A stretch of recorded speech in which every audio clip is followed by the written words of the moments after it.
la Kabylie a toujours produit des femmes et des hommes de très haute facture. Et je n'en veux pour preuve que l'aimable assistance, qui est la nôtre aujourd'hui. Nous n'avons pas à regarder à ceux qui ont des promotions au sein de l'État. Même le Premier ministre, même le DRS, sont des Kabyles tous les deux. Mais on ne tombe dans ce régime-là que des Kabyles qui se réunissent, qui ont fait la peur de leur anti-kabylisme pour avancer. Tous ceux qui sont porteurs de valeurs kabyles sont débarqués du système, des fois à 42 ans ou 43 ans, ils sont partis à la retraite. On les envoie en retraite anticipée. Et il n'y a que il n'y a que les anti-kabyles qui sont à l'intérieur. Pour autant, à l'extérieur, la Kabylie de l'opposition, la Kabylie est riche. C'est vrai que la Kabylie donne à l'Algérie plus que l'Algérie ne donne à la Kabylie. Nous avons au moins donné des États-Unis, donné des Amérouches, donné des Abdan et des crimes. Nous avons donné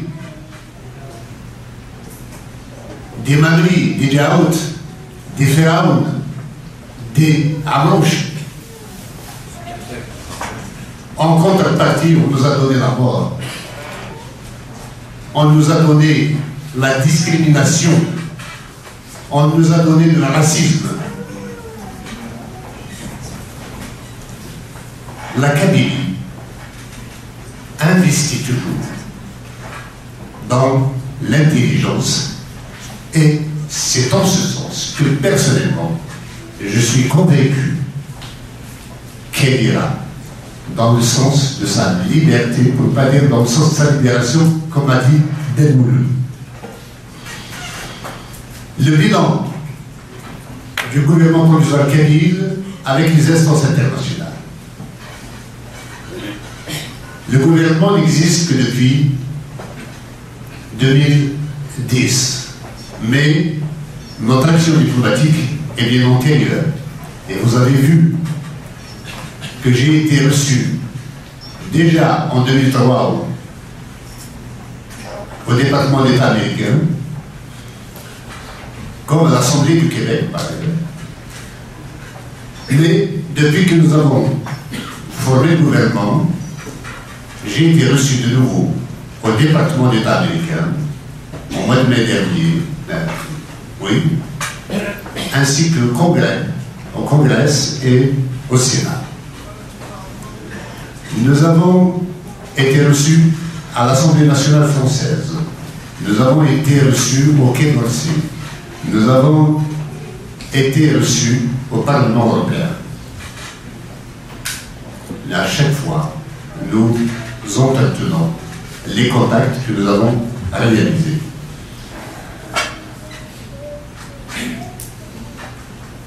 Ce qui reste peut-être à faire,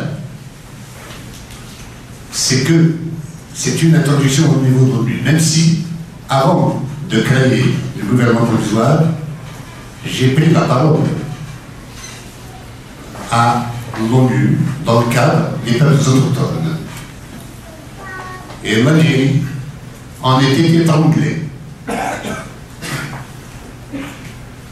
Ce qui reste à faire est beaucoup plus important.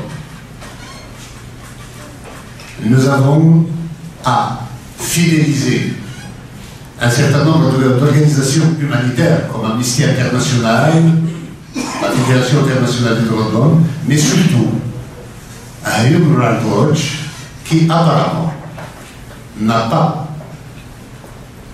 nos communiqués, n'a pas les informations nécessaires, ou alors il y aurait de la complaisance à l'intérieur de cette organisation avec le pouvoir algérien. Puisque le dernier rapport est absolument scandaleux. alors que le régime a tué une dizaine de Kabyles au moins, alors que le régime a laissé se faire kidnapper une dizaine d'entrepreneurs Kabyles l'année dernière, eh bien, on n'a rien relevé, il n'y a pas de violation des droits de l'homme en Algérie, comme si de rien n'était. Je pense qu'il est aussi notre responsabilité maintenant de prendre la tâche avec cette organisation pour l'entretenir et l'informer de la réalité des choses. Nous avons aussi à entreprendre des contacts avec les gouvernements arabes et africains pour banaliser cette relation, pour être dans le décor et sur les tablettes des uns et des autres. Même si nous ne sommes pas d'accord, il faut que nous les voyions pour leur dire que nous sommes là. Et qu'il vaut mieux avoir de bonnes relations avec nous parce que demain, nous les développerons au profit des intérêts de nos deux peuples.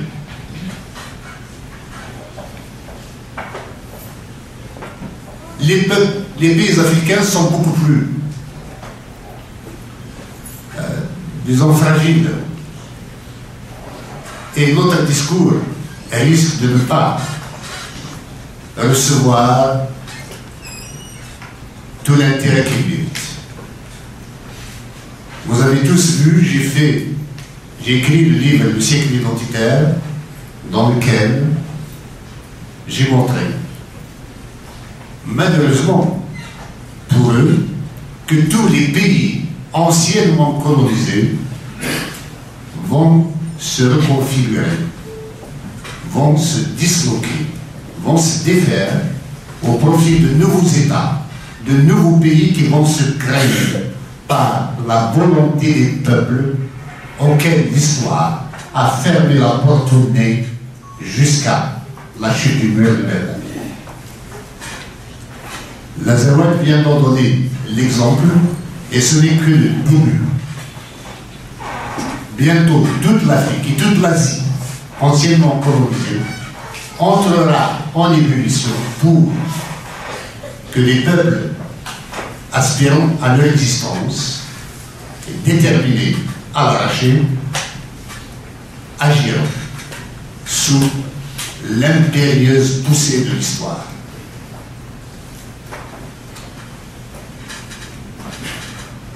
Justement, ces changements arrivent en cette conjoncture, où cette conjoncture est propice au changement. Les règles internationales ont complètement volé en éclats. D'ailleurs, ils ont commencé à voler en éclats avec la chute du mur de Berlin. La bipolarisation cède la place. On croyait au départ à une polarisation unique. Finalement, c'est une multipolarisation qui est en train de se dessiner à travers le monde. Et nous avons cette parenthèse de l'histoire qui s'ouvre, dans laquelle nous avons le devoir de nous faufiler pour accéder à la lumière. Parce que si la parenthèse se referme de nouveau, ça va être difficile. Il faudra attendre 50 ans, peut-être 30, 50, peut-être un siècle, avant que cela ne s'ouvre de nouveau. Donc, profitons-en et quant aux règles internationales, vous savez, quand on lit les grands écrits sur la diplomatie et le droit international, on se rend compte qu'en général, il n'y a de droit que le droit du plus fort, que le droit du fait accompli. Et ceux qui croient toujours instrumentaliser les concepts et les notions des articles du droit international peuvent malheureusement en rester pour leur fin. Seule l'action compte. Seul le rapport de force fait plier les choses. On a vu, il y avait l'ONU où, du temps de la guerre froide, les Russes et les Occidentaux tiraient les ficelles dans ce qu'on appelle le tiers-monde. Et chacun entretenait ses dictateurs. L'essentiel est qu'ils n'aillent pas en face. Voter à l'Assemblée de l'ONU contre nous. Maintenant, nous n'avons plus cela. Alors, il y a eu, pour se prémunir contre de telles dérives, il y a eu création du G5. Il est passé au G7, puis au G8, puis au G10, puis au G12. Maintenant, on en est au G20. Et on ne sait pas combien demain il y en aura. Si j'ai quelque chose, un chiffre, existe, c'est parce que le monde est en train de tâtonner pour se trouver de nouvelles règles de fonctionnement et de nouveaux processus de prise de décision. Cela veut dire que rien, absolument rien, n'est définitif ou définitivement établi. Et que la vie est un combat recommencé chaque jour. Et que par conséquent, nous aussi, nous avons notre pierre à l'édifice à apporter. Et je crois que ce serait bon que ce livre soit lu pour voir la forme d'évolution qui correspondra le mieux à nos intérêts.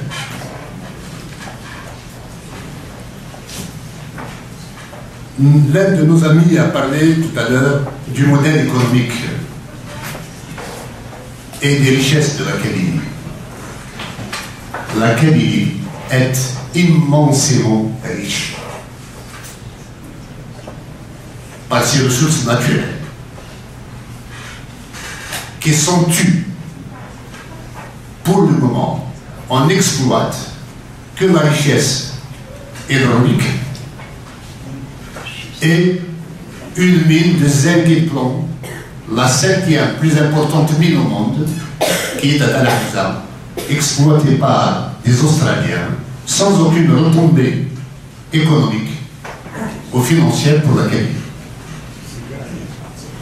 Même l'eau de nos barrages n'est pas facturée pour agir au positif. Donc, le fait d'avoir un État est une manière pour nous de rentabiliser ces richesses-là. Nous avons une forêt de chêne-liège de 60 000 hectares au moins, et qui peut générer des milliards de dollars d'exportation par an, si ce n'est d'exportation de produits finis aussi. Mais la Kabylie est riche de ces femmes et de ces hommes. Aïef Masser, je préfère investir au Kabylie dans l'éducation plutôt que dans le pétrole.